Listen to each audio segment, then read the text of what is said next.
اللهم إني أسألك علما نافعا.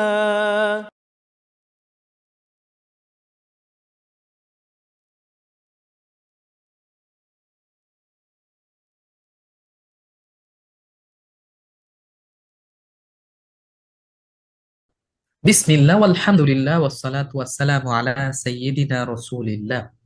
ইলমান নাফিয়া কর্তৃক আয়োজিত কোরআন পড়ি তাজবিদ শিখে প্রোগ্রামে আপনাদেরকে স্বাগত জানাচ্ছি। আমি হাসান মুহিবুল্লাহ।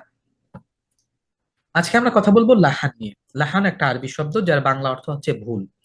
কোরআনুল কারীম পড়তে গিয়ে আমরা অনেক ধরনের ভুল করে থাকি। এই ভুলগুলোর আবার বিভিন্ন ধরন আছে। আজকে সেই বিষয়গুলো নিয়ে আমরা কথা বলবো, যে কোন ভুলগুলা করলে অর্থ পরিবর্তন হয়ে যায়, যার ফলে গুনাহ হওয়ার সম্ভাবনা থাকে, এবং কোন ভুলগুলা করলে গুনাহ হয় না তবে মাকরুহ পর্যায়ে চলে যায়, অর্থাৎ যেটার কারণে অর্থ পরিবর্তন হয় না। সেই বিষয়গুলো নিয়ে কথা বলবো ইনশাআল্লাহ। আজকে তাহলে আমরা শিখবো লাহান কি, এটা কত প্রকার, এবং এটা কিভাবে বুঝবো সেই বিষয়গুলো নিয়ে। প্রথমে আমরা জানবো লাহান দুই প্রকার, একটা লাহান জালি এবং লাহান খফি। লাহান জালি অর্থ বড় ভুল, লাহান খফি অর্থ ছোট ভুল। লাহান জালি যখন কোনো একটা শব্দের পরিবর্তন হয়ে যায়, কিংবা কোনো একটা হরফের পরিবর্তন হয়ে যায়, অথবা হরকতের পরিবর্তন হওয়ার কারণে অর্থ পরিবর্তন হয়ে যায়, অথবা কোনো একটা জায়গা কোনো অক্ষর বা হরকত নাই, আমরা সেটাকে যুক্ত করলাম কিংবা বাদ দিয়ে দিলাম, বা পরিবর্তন করলাম, জবরের জায়গা জের পড়লাম, জেরের জায়গা পেশ পড়লাম, ফলে ওইখানে অর্থ পরিবর্তন হয়ে যায়। এই ধরনের ভুলগুলাকে বলা হয় লাহান জালি। লাহান খাফি বলা হয় এমন ধরনের ভুল যার কারণে অর্থ পরিবর্তন হয় না, তবে কোরআন পড়ার যে পদ্ধতি, কোরআন পড়ার যে সৌন্দর্য, এগুলা যখন ভেঙে যায়, এগুলা যখন নষ্ট হয়ে যায়, তখন সেটাকে বলা হয় লাহান খাফি। যেরকম কোন একটা মাদ চার আলিফ আছে, আমি সেটাকে তিন আলিফ করলাম কিংবা পাঁচ আলিফ করে ফেললাম, অর্থাৎ কম বা বেশি করা। অথবা একই ধরনের মাদ প্রত্যেকটা একই পরিমাণ সমান ও সমান্তরাল হলে সেটা বেশি সুন্দর হয়, সেটা যদি আমার কম বেশি হয়ে যায়।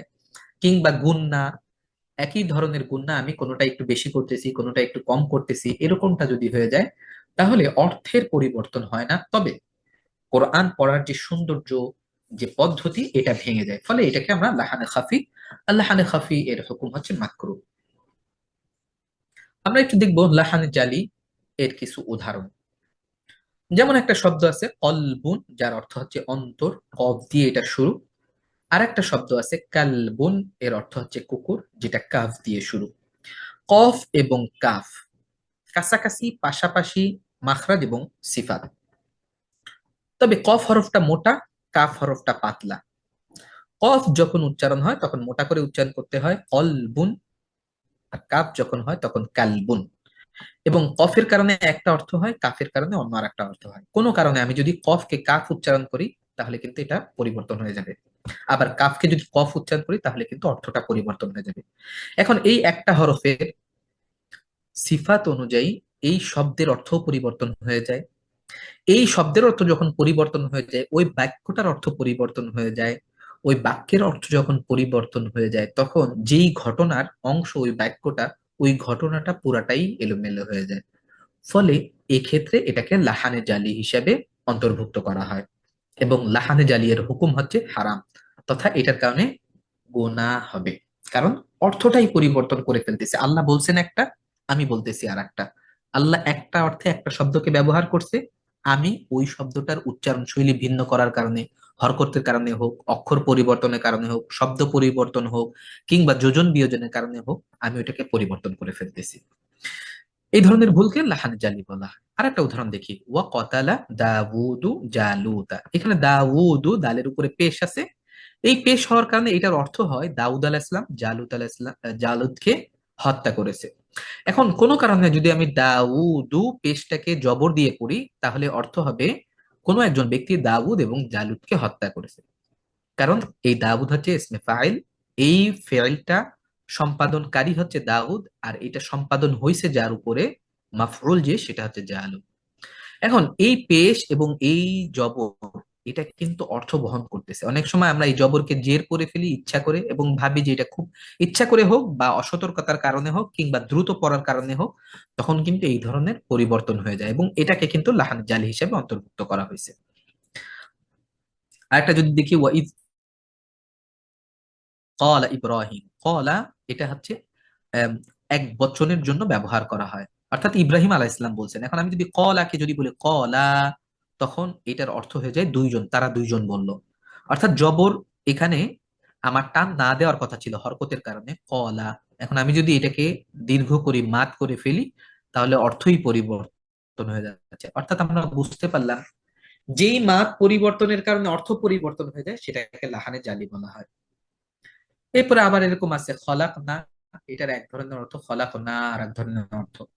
অর্থাৎ এই okay, আমরা এতক্ষণ কথা বলতেছিলাম লাহানে জালি নিয়ে, এখন আমরা কথা বলবো লাহান খাফি নিয়ে। লাহান খাফি অর্থ ছোট ভুল। অর্থাৎ কখনো যদি এমন হয় গুন্না আছে, গুন্নাগুলো আমরা কম বা বেশি করলাম, এই কম বা বেশি করার কারণে যদি অর্থ পরিবর্তন না হয়, কিংবা মাদ কম বা বেশি করার কারণে একই পরিমাণ সবগুলা মাদ যদি না হয়, এটার কারণে যদি অর্থ পরিবর্তন না হয়ে থাকে, তাহলে সেটাকে আমরা লাহান খাফি বলবো। তবে লাহান খাফি এটার জন্য হুকুম হচ্ছে মাকরু। অর্থাৎ যদি আমরা মাদ, কোন একটা মাদ্দে মুত্তাসিল আছে, একটা মাদ্দে মুত্তাসিল আমি 4 আলিফ করলাম, আর একটা করলাম 1 আলিফ, 2 আলিফ, অর্থাৎ প্রত্যেকটা মাদ্দে মুত্তাসিল যদি একই ধরনের একই পরিমাণ না হয়, তাহলে কিন্তু পড়ার যে সৌন্দর্যতে তারতিব, হ্যাঁ, এটা কিন্তু নষ্ট হয়ে যায়, ভেঙে যায়, ফলে কোরআন তেলাওয়াতের সৌন্দর্যটা নষ্ট হয়ে যায়। এই ধরনের ভুলকে লাহানে খাফি বলা হয়। গুণনা কোনো একটা বেশি করলাম, পরিমাণটা অনেক বেশি, আর একটা কম, আর একটা মধ্যম, এরকম হলে পড়ার যে সৌন্দর্যটা এটা নষ্ট হয়ে যায়। যদি এটার কারণে অর্থ পরিবর্তন না হয়ে থাকে, তাহলে এটাকে লাহানে খাফি হিসেবে গণ্য করা হবে। আজকে তাহলে এই পর্যন্তই লাহান সম্পর্কে আমরা জানলাম। আল্লাহ তাআলা আমাদেরকে এই লাহানে জালি তথা বড় ভুল যেগুলোর কারণে অর্থ পরিবর্তন হয়ে যায়, এবং লাহানে খাফি তথা ছোট ভুল যেগুলোর কারণে অর্থ পরিবর্তন না হলেও এটার কারণে পড়ার যে সৌন্দর্য, তারতিব, এগুলা নষ্ট হয়ে যায়, এর থেকে বেঁচে শুদ্ধভাবে কোরআন তেলাওয়াত করার তৌফিক দান করুক। আমিন। ওয়াসসালামু আলাইকুম ওয়া রাহমাতুল্লাহি ওয়া বারাকাতুহু।